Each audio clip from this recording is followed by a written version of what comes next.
Vamos a empezar a dar una serie de clases en las que lo que pretendo es ayudaros a vosotros, alumnos a distancia, a entender un poco mejor los temas, sobre todo para los que no podáis asistir a las clases. Y en cierto modo me he visto obligado porque la complejidad del autor que tenéis delante, que nos mira con esos ojos fijos, Immanuel Kant, es mayor que la de otros autores, seguramente por su lenguaje, seguramente por la cultura previa que hay que tener sobre otros autores, hace que su pensamiento sea bastante más complejo que los otros y tal vez necesitáis algo más de ayuda para entenderlo. Sobre todo voy a dedicar estos pequeños vídeos a su epistemología y a cómo se organiza. Mi propuesta es que leáis los apuntes conmigo y aunque hagáis luego el trabajo de estudio solos, podáis ayudaros de estas pequeñas palabras que ruego que seáis comprensivos y tolerantes a la hora de escuchar. Vamos allá. El pensamiento de Kant lo hemos dividido en una pequeña introducción con conceptos básicos, que es lo que me gustaría contaros en este vídeo.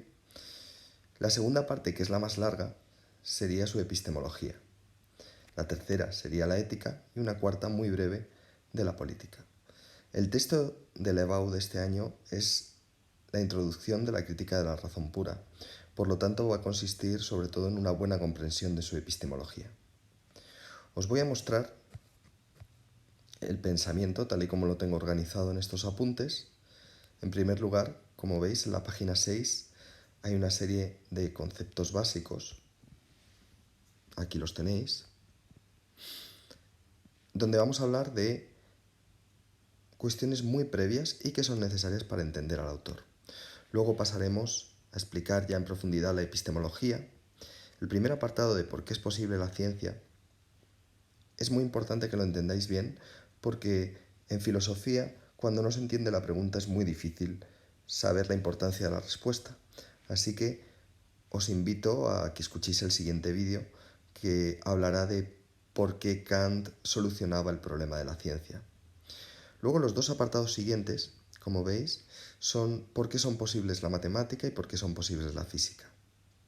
El último de los apartados, tal vez el más importante de la crítica de la razón pura, es por qué la metafísica puede llegar a ser una ciencia o puede que no sea una ciencia. Es una pregunta, es la pregunta fundamental que quiere contestar Kant con este libro. Si la metafísica, que ha estado por algunos criticada, como por los empiristas, como una ciencia, por otros defendida como la máxima ciencia, que es el caso de los racionalistas, puede ser una ciencia o definitivamente no puede serlo. No os voy a decir todavía lo que acaba diciendo Kant, pero el que quiera puede adelantarse a los apuntes y leer las conclusiones de la crítica de la razón pura. Os aconsejo que si queréis hacer un buen resumen de la epistemología de Kant, os centréis en los objetivos de la crítica de la razón pura y en las conclusiones, ya que si os ponéis a describir cada uno de los apartados, posiblemente os perdáis y no lleguéis a las conclusiones de la crítica de la razón pura que globalmente son lo más importante que podemos sacar de ahí. Fijaos, las conclusiones le hemos llamado el giro copernicano. ¿Por qué? Porque es un nombre que Kant atribuye a su obra y a las conclusiones que le lleva a su obra, pero también porque va a cambiar completamente el foco de la filosofía. Ya lo hablaremos. Cuando hayamos explicado bien la epistemología, deberíais estudiaros la ética. La ética es mucho más sencilla y tal y como está explicada en estos apuntes, consiste solo en 3 puntos que yo creo que podéis estudiar sin la necesidad de estos vídeos. Por último, tenéis un pequeño apartado de la política en el cual se nos habla de un futuro en el que una asamblea de naciones evite las guerras. Eso que luego se llamaría la Asamblea de Naciones o actualmente llamamos la ONU, está ya bosquejado en este libro maravilloso de Kant. Vamos a empezar estudiando esos conceptos básicos que creo que son fundamentales para entender el resto de la obra de Kant. Si empezáis a leer los apuntes, os daréis cuenta de que la etiqueta o el título con el que llamamos la filosofía de Kant, o con el que se suele hablar de la filosofía de Kant, es idealismo trascendental, pero también se utiliza el título de criticismo. Yo voy a dejar el título de idealismo trascendental para explicarlo en el vídeo que hable de las conclusiones de la crítica de la razón pura. De momento, al pensamiento de Kant le vamos a llamar criticismo, que es un nombre que él también asumió. En este caso se llamaría criticismo porque lo que trata de hacer Kant con su pensamiento es unir y sacar lo mejor de dos tendencias, dos filosofías modernas, pero que se han opuesto en todos sus términos, el racionalismo y el empirismo. Él va a demostrar con su criticismo que se pueden unir tomando lo mejor de cada uno de ellos. Cualquier resumen que hagáis de Kant, del pensamiento completo o de cualquiera de sus apartados, podéis empezarlo con este famoso texto en el cual Kant decía que todo el conocimiento humano se podía resumir en 3 preguntas. ¿Qué puedo yo saber? En la cual contendríamos todas las respuestas y todas las preguntas acerca del conocimiento, de cuáles son los límites de mi conocimiento. Luego podríamos preguntarnos por qué debo hacer. Evidentemente, con esta pregunta estamos asaltando el campo de la moral, porque nos estamos preguntando qué debo hacer para hacer las cosas bien y qué no debo hacer para no caer en el mal. Evidentemente, la tercera pregunta es aquella que nos habla del sentido de la vida. ¿Qué puedo esperar? ¿Qué me cabe esperar? ¿Qué me está permitido esperar? En esa, como ya he dicho, hablaríamos del sentido de la vida y de si tiene una finalidad más allá de la muerte, y por lo tanto incluso nos podríamos meter en cuestiones como si existe la divinidad o si en la naturaleza hay un sentido último. Lo más bonito de este texto es que nos acaba diciendo que aunque estas 3 preguntas resumirían todas las inquietudes que tiene el ser humano, las 3 se podrían resumir y se podrían contestar si contestamos una sola, que es esta otra pregunta. ¿Qué es el hombre? Tal vez es la pregunta más importante, la que, si conseguimos resolverla, resolveremos todas las demás. Porque cuando sepamos quiénes somos, sabremos hasta dónde podemos saber, hasta dónde podemos actuar y cuál es el destino que nos espera. Como veis, Kant centra toda su filosofía en el hombre, y eso quiere decir que el hombre para él es su principio y su fin, es el objetivo de toda su filosofía. Otro concepto importante que quería explicaros antes de empezar a dar a Kant es lo que significa el término razón para Kant. El término razón tiene un doble sentido, pero cuando hablamos de razón sin más, como por ejemplo en el caso del título de Crítica de la razón pura, nos referimos al conjunto de las facultades del alma humana. El alma humana, el yo, como también lo llamaba Descartes, tiene una serie de facultades. Si reunimos todas en un solo objeto, a eso le llamaríamos razón. La razón tiene 2 usos. Según Kant, y además es una tradición muy anterior que viene ya de Santo Tomás y de otros autores. El uso teórico es cuando utilizamos esa razón para hacer ciencia. En ese caso, Kant suele hablar, sin hacer más distinciones que son un poco más complejas, de la razón pura. De eso va a tratar su primer libro, La crítica de la razón pura, el primer libro que vamos a estudiar. Ya había escrito libros anteriores. Sin embargo, el uso práctico, que será el uso en el cual tratamos de saber cómo actuar y cómo usar nuestra libertad, bueno, ese uso que va a responder en la crítica de la razón práctica, pues evidentemente nos dará respuestas sobre si existe la libertad, si no, si la podemos considerar válida y si nos tenemos que considerar libres cuando actuamos o no. Como ya digo, esa parte la hemos tratado en los apuntes de un modo mucho más sencillo. Nos vamos a centrar en todo el uso teórico de la razón y por lo tanto en cómo se hace ciencia por medio de la razón. Si nos centramos de nuevo en lo que significa razón como el conjunto de facultades, podemos ir viendo cuál es cada una de esas facultades. Para Kant, la razón tiene 3 facultades. La sensibilidad, que nos sirve para sentir, el entendimiento, que nos sirve para entender, y la razón, que nos sirve para crear objetos absolutos. Como veis, Kant no necesita crear palabras nuevas para hablar de las facultades. Llama a cada una con el nombre que se pondría a partir de la acción que realiza. Sentir lo hace la sensibilidad, entender lo hace el entendimiento. Por concretarlo un poquito más, la sensibilidad, al sentir, lo que hace es recibir lo que llama Kant intuiciones. Las intuiciones tienen la característica de ser particulares. La intuición podría ser captar una sensación como algo que te toca o algo que ves. En la terminología de Hume, si ya habéis estudiado sus apuntes, se llamarían impresiones de sensación. El entendimiento consiste o trata de entender. ¿Pero qué es lo que entendemos con el entendimiento? Conceptos.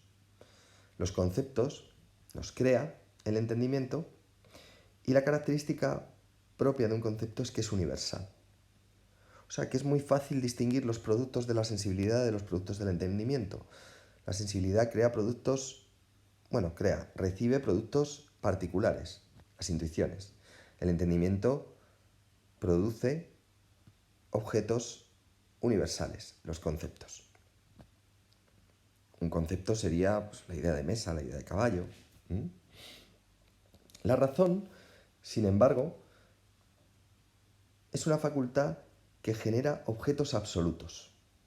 Para Kant, solo hay 3 objetos absolutos, los de la metafísica tradicional, aquellos que ya abordó Descartes en su metafísica y que toda la filosofía moderna desde el siglo XVII toma como los 3 objetos fundamentales de esa ciencia. Son el mundo, entendido como mundo absoluto, es decir, como universo, el conjunto de todas las cosas materiales. El yo, entendido como un absoluto también, el conjunto de todas las ideas y de los procesos mentales. Y por otro lado estaría Dios, que si os dais cuenta sería el conjunto de todas las realidades, el ser absoluto por excelencia. Como veis, en estos apuntes ya os estoy adelantando cómo Kant va a decirnos que la sensibilidad hace posible la matemática, que el entendimiento hace posible la física y que la razón hace posible, cuidado, porque esa es la pregunta de la crítica de la razón pura, si la metafísica es una ciencia, sería la razón la que la hace posible. Pero si no lo es, tendremos que explicar por qué. El otro apartado que tenéis en este cuadro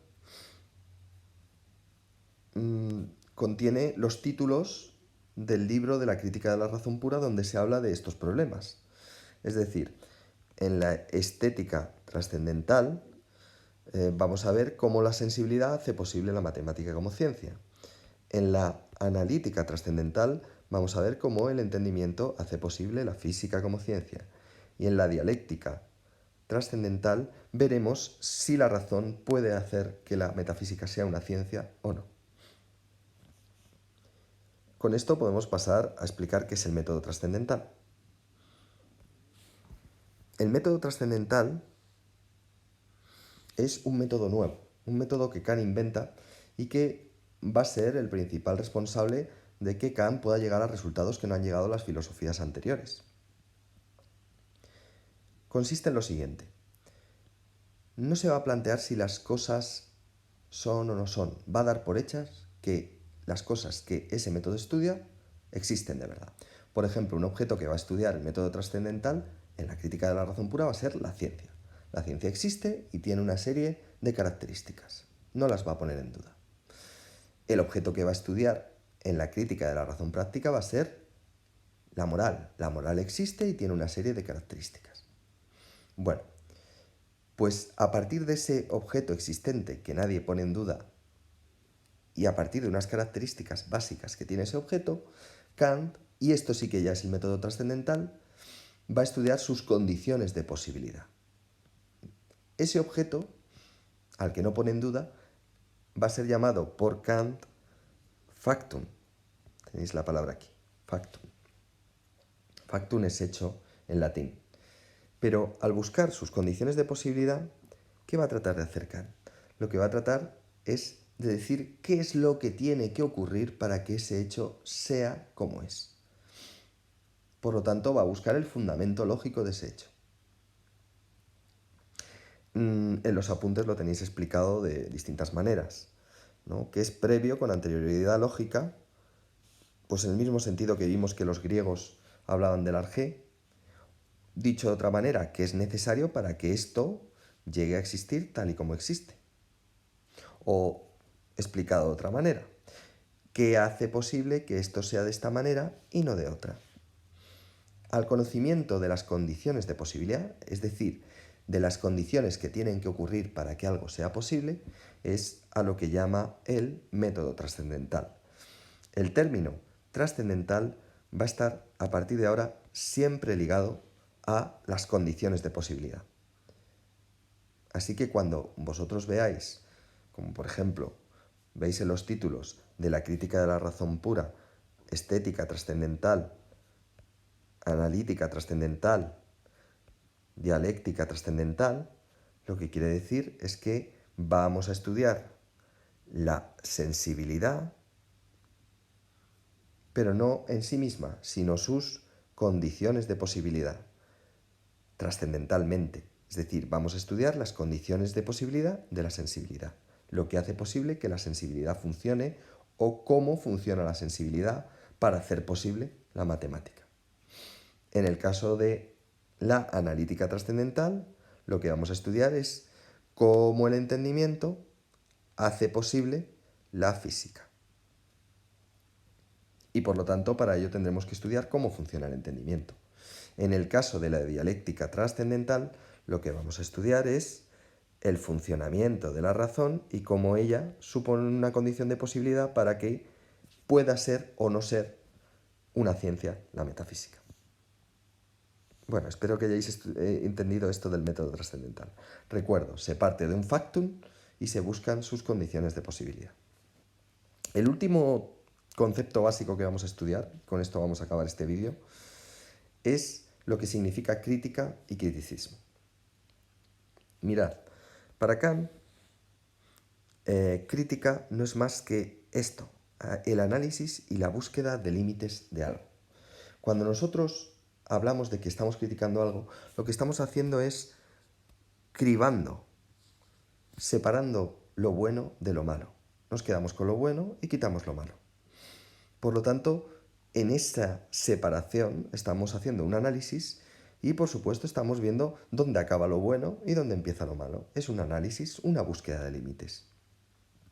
Claro, Kant se va a dedicar a buscar los límites del conocimiento en la crítica de la razón pura. Los límites del conocimiento van a ser la experiencia. Las experiencias que obtenemos marcan el límite de lo que podemos llegar a conocer científicamente o no. Vais a ver que este criterio no es suyo, este criterio ya lo obtuvo otro autor anterior y otros autores anteriores, que eran los empiristas. Él lo aprendió sobre todo de Hume, al cual siempre le dio mucha importancia. Kant decía que Hume le sacó de su sueño, le despertó de su sueño dogmático.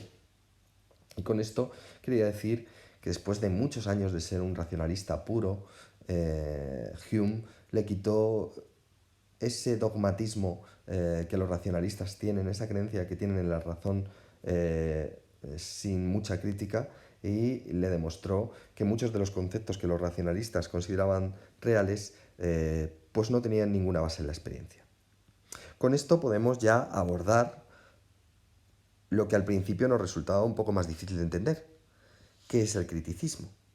El criticismo Es esa criba que va a hacer Kant, ese análisis y búsqueda de límites de la razón, que lo va a hacer además uniendo el racionalismo y el empirismo. En sus tres críticas, porque hay una tercera crítica que es la crítica del juicio, va a tratar siempre de sintetizar lo mejor de ambos y por lo tanto de quitar lo peor. Esa criba, ese análisis y búsqueda de límites es lo que hace que el nombre de criticismo de momento para nosotros sea el más efectivo. Cierto que Kant sobre todo utilizó el nombre de idealismo trascendental, pero como os he dicho antes, todavía estamos un poco verdes para entender por qué Kant llamó a su filosofía también idealismo trascendental. Si queréis entenderlo bien, os invito a que paséis al siguiente vídeo, donde vamos a hablar de el problema del conocimiento y de la solución kantiana. O, para hacerlo corresponder con los apuntes, vamos a hablar sobre todo de por qué es posible la ciencia.